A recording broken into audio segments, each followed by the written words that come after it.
ಬಹುನಿರೀಕ್ಷಿತ ಮೆಟ್ರೋ ಹಳದಿ ಮಾರ್ಗ ಉದ್ಘಾಟನೆಗೆ ಈಗ ಕ್ಷಣಗಣನೆ ಆರಂಭ ಆಗಿದೆ. ಮೆಟ್ರೋ 3ನೇ ಹಂತದ ಯೋಜನೆಯ ಶಂಕುಸ್ಥಾಪನೆಗೆ ಕೌಂಟ್ ಡೌನ್ ಶುರುವಾಗಿದೆ. ಬಹುನಿರೀಕ್ಷಿತ ಮೆಟ್ರೋ ಹಳದಿ ಮಾರ್ಗ ಉದ್ಘಾಟನೆಗೆ ಕ್ಷಣಗಣನೆ. ಹಳದಿ ಮೆಟ್ರೋ ಮಾರ್ಗಕ್ಕೆ ಚಾಲನೆ ನೀಡ್ತಾರೆ ಪ್ರಧಾನಿ ಮೋದಿ. ಉದ್ಘಾಟನೆ ಬಳಿಕ ಮೆಟ್ರೋದಲ್ಲಿ ಮೋದಿ ಕೂಡ ಪ್ರಯಾಣಿಸಲಿದ್ದಾರೆ. ರಾಗಿಗುಡ್ಡ ನಿಲ್ದಾಣದಿಂದ ಎಲೆಕ್ಟ್ರಾನಿಕ್ ಸಿಟಿವರೆಗೂ ಕೂಡ ಟ್ರಾವೆಲ್ ಮಾಡ್ತಾರೆ. 5,000 ಕೋಟಿ ವೆಚ್ಚ, 19 ಕಿಲೋಮೀಟರ್ ಉದ್ದ, 16 ನಿಲ್ದಾಣಗಳನ್ನು ಇದು ಒಳಗೊಂಡಿದೆ. ಆರ್ವಿ ರೋಡಿಂದ ಬೊಮ್ಮಸಂದ್ರದವರೆಗೂ ಹಳದಿ ಮಾರ್ಗ ಇರುತ್ತೆ. ಮೆಟ್ರೋ ಫೇಸ್ 3 ಮಾರ್ಗ 44.65 ಕಿಲೋಮೀಟರ್ ಉದ್ದ ಇರುತ್ತೆ.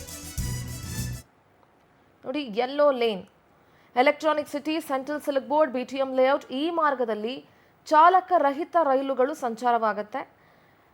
25 ನಿಮಿಷಗಳ ಅಂತರದಲ್ಲಿ ಮೆಟ್ರೋ ರೈಲುಗಳು ಟ್ರಾವೆಲ್ ಮಾಡ್ತವೆ. ಬೊಮ್ಮಸಂದ್ರ, ಹೆಬ್ಬಗೋಡಿ, ಹುಸ್ಕೂರ್ ರಸ್ತೆ, Infosys, Konappana Agrahara, electronic city, Beratena Agrahara, ಹೊಸ road, Singasandra, Kudlu gate, Hongasandra, Bommanahalli, silk board junction, BTM, Jayadeva hospital, Ragigudda, RV road ಸೇರಿ ಒಟ್ಟು 16 ನಿಲ್ದಾಣಗಳಿರುತ್ತೆ. ನಮ್ಮ ಪೊಲಿಟಿಕಲ್ ಕರೆಸ್ಪಾಂಡೆಂಟ್ ರೂಪೇಶ್ ನೇರ ಸಂಪರ್ಕದಲ್ಲಿ ಜಾಯ್ನ್ ಆಗ್ತಾ ಇದ್ದಾರೆ. Good morning Rupesh. ಬೆಂಗಳೂರಿಗರ ಬಹುದಿನದ ಕನಸು ಏನಿತ್ತು ಅದು ಸಾಕಾರಗೊಳ್ಳುವಂಥ ಸಂದರ್ಭ ಬಂದಿದೆ.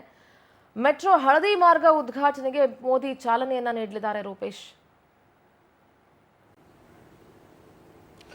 ನಿಜ ಸಿಂಧೂರ. ಯಾಕಂತ ಹೇಳಿದ್ರೆ ಬೆಂಗಳೂರಿಗರ ಬಹುದಿನದ ಕನಸು. ಯಾಕಂತ ಹೇಳಿದ್ರೆ ಆ ಭಾಗದಲ್ಲಿ ಸಾಕಷ್ಟು ಟ್ರಾಫಿಕ್ ಜಾಮ್ ಆಗ್ತಾ ಇತ್ತು. ಸಿಲ್ಕ್ ಬೋರ್ಡ್ ಅಂತ ಹೇಳಿದ್ರೆ ಹಬ್ಬಬ್ಬ ಅನ್ಸೋಷ್ಟು ಮಟ್ಟಿಗೆ ಜನರು ಹೈರಾಣಾಗಿದ್ರು. ಐಟಿ ಉದ್ಯೋಗ ಎಲ್ಲವೂ ಕೂಡ ಸಮಸ್ಯೆಗಳಾಗ್ತಾ ಇತ್ತು. ಹೀಗಾಗಿ ಯಾವಾಗ ಆಗತ್ತೆ ಅಂತಿತ್ತು. ಯಾಕಂದ್ರೆ ಮೆಟ್ರೋ ಲೈನ್ ಆದ್ರೂ ಕೂಡ ಮೆಟ್ರೋ ಬೋಗಿ ಸಿಗ್ತಾ ಇರೋಂಥ ಮಾತಿತ್ತು. ಹೀಗಾಗಿ ಇದೆಲ್ಲ ಸಮಸ್ಯೆಗಳನ್ನು ಸಾಲ್ವ್ ಮಾಡಿಕೊಂಡು ಇದೀಗ ಕೊನೆಗೂ ಕೂಡ ಮುಹೂರ್ತ ಫಿಕ್ಸ್ ಆಗಿದೆ. ನರೇಂದ್ರ ಮೋದಿ ಅವರು ಇವತ್ತು ಈ ಒಂದು ಹಳದಿ ಮಾರ್ಗವನ್ನ ಉದ್ಘಾಟನೆಯನ್ನ ಮಾಡ್ತಾರೆ. ಇಲ್ಲಿರ್ತಕ್ಕಂಥದ್ದು ಏನಂತ ಹೇಳಿದ್ರೆ ನರೇಂದ್ರ ಮೋದಿ ಅವರು ಬೆಂಗಳೂರಿಗೆ ಆಗಮಿಸ್ತಾರೆ. ಬೆಂಗಳೂರಿನಂದ್ರೆ ಈಗ ಮೇಕೆ ಸರ್ಕಲ್ ಇರ್ತಕ್ಕಂಥ HALಗೆ ಬಂದು ಹೆಲಿಪ್ಯಾಡ್ಗೆ ಬರ್ತಾರೆ. ಅದು ಮೇಕೆ ಸರ್ಕಲ್ ಇದೆ. ಅಲ್ಲಿಂದ ಸ್ವಾಗತ ಮಾಡಲಿಕ್ಕೆ ಎಲ್ಲ ವ್ಯವಸ್ಥೆಗಳು ಮಾಡ್ಕೊಳ್ಳಲಾಗಿದೆ.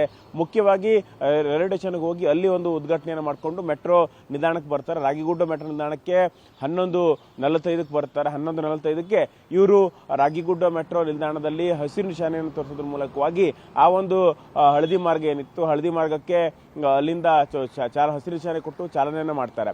ಇಲ್ಲಿ ಯಾಕಂತ ಹೇಳಿದ್ರೆ ಈಗಾಗಲೇ ನೇರಳೆ ಇರ್ಬೋದು, ಹಸಿರು ಮಾರ್ಗಗಳಿದೆ. ಹೀಗಾಗಿ ಅಲ್ಲಿಂದ ಇಂಟರ್ಚೇಂಜ್, ಯಾಕಂತ ಹೇಳಿದ್ರೆ ಈಗ ಆರ್ವಿ ರೋಡ್ನಿಂದ ಇಂಟರ್ಚೇಂಜ್ ಆಗುತ್ತೆ. ರಾಗಿಗುಡ್ಡ ಆರ್ಚ್ನಿಂದ ಈ ಒಂದು ಮೆಟ್ರೋ ನಿಲ್ದಾಣ ಆರಂಭ ಆಗುತ್ತೆ. ಅಲ್ಲಿಂದಲೇ ಅವರು ಪ್ರಯಾಣ ಬೆಳೆಸ್ತಾರೆ. ಪ್ರತಿಯೊಂದು ಮೆಟ್ರೋ ನಿಲ್ದಾಣದಲ್ಲೂ ಕೂಡ ಅವ್ರನ್ನ ಸ್ವಾಗತ ಮಾಡ್ಕೊಳ್ಳಿಕ್ಕೆ ಅಥವಾ 5 ಕಡೆಗಳಲ್ಲಿ ಅವರ ಸ್ವಾಗತ ಮಾಡ್ಕೊಳ್ಳಿಕ್ಕೆ ಕಲಾ ತಂಡಗಳೆಲ್ಲವೂ ಕೂಡ ಮೆಟ್ರೋ ನಿಲ್ದಾಣ ಒಳಗಡೆ ಸಾಮಾಜಿಕ ಕಾರ್ಯಕ್ರಮವನ್ನು ಕೂಡ ಇಟ್ಕೊಂಡಿದ್ದಾರೆ. ಅದಾದ ಬಳಿಕವಾಗಿ ಅಲ್ಲಿಂದ 16 ಮೆಟ್ರೋ ನಿಲ್ದಾಣ ದಾಟಿ ಎಲೆಕ್ಟ್ರಾನಿಕ್ ಸಿಟಿ ಮೆಟ್ರೋ ನಿಲ್ದಾಣಕ್ಕೆ ಅವರು ಹೋಗ್ತಾರೆ. ಅಲ್ಲಿ ಉದ್ಘಾಟನಾ ಕಾರ್ಯಕ್ರಮ, ಬೇರೆ ಬೇರೆ ಸಭಾ ಕಾರ್ಯಕ್ರಮ ಕೂಡ ಆಯೋಜನೆ ಮಾಡಲಾಗಿದೆ. ಒಟ್ಟಾರಾಗಿ ಎಲ್ಲವೂ ಕೂಡ, ಯಾಕಂದ್ರೆ ಸಿಲ್ಕ್ ಬೋರ್ಡ್ ಜಂಕ್ಷನ್ ಇರ್ಬೋದು, ಎಲೆಕ್ಟ್ರಾನಿಕ್ ಸಿಟಿ ಇರ್ಬೋದು, ಬೊಮ್ಮಸಂದ್ರ ಇರ್ಬೋದು, ಎಲ್ಲವೂ ಕೂಡ ಟ್ರಾಫಿಕ್ ರೂಟ್ಗಳಾಗಿದೆ. ಹೀಗಾಗಿ ಇದು ಅತಿ ಹೆಚ್ಚು ಜನರಿಗೆ ಅನುಕೂಲ ಆಗುತ್ತೆ. ಈ ಮೂಲಕವಾಗಿ ದೊಡ್ಡ ಮಟ್ಟಕ್ಕೆ ಬೆಂಗಳೂರಿನಲ್ಲಿ ಒಂದಿಷ್ಟು ಟ್ರಾಫಿಕ್ ಜಾಮ್ ಸಮಸ್ಯೆ ಏನಿತ್ತು, ಇದು ಸಮಸ್ಯೆಗೆ ಮುಕ್ತಿ ನೀಡಲಿಕ್ಕೆ ಇವತ್ತಿನ ಪ್ರಧಾನಿ ನರೇಂದ್ರ ಮೋದಿ ಅವರ ಕಾರ್ಯಕ್ರಮ ಒಂದು ಉತ್ತಮವಾಗಿರ್ತಕ್ಕಂಥ ಒಂದು ಯೋಜನೆ ಅಂತೇಳಿ ಹೇಳ್ಬೋದು, ಉತ್ತಮವಾಗಿರ್ತಕ್ಕಂಥ ಕಾರ್ಯ ಅಂತೇಳಿ ಕೂಡ ಇವತ್ತು ವ್ಯಾಖ್ಯಾನಿಸಬಹುದು. ಸಿಂಧೂರ. ಓಕೆ, ಥ್ಯಾಂಕ್ ಯು ರೂಪೇಶ್ ನಿಮ್ಮೆಲ್ಲ ಡೀಟೇಲ್ಸ್ಗಾಗಿ.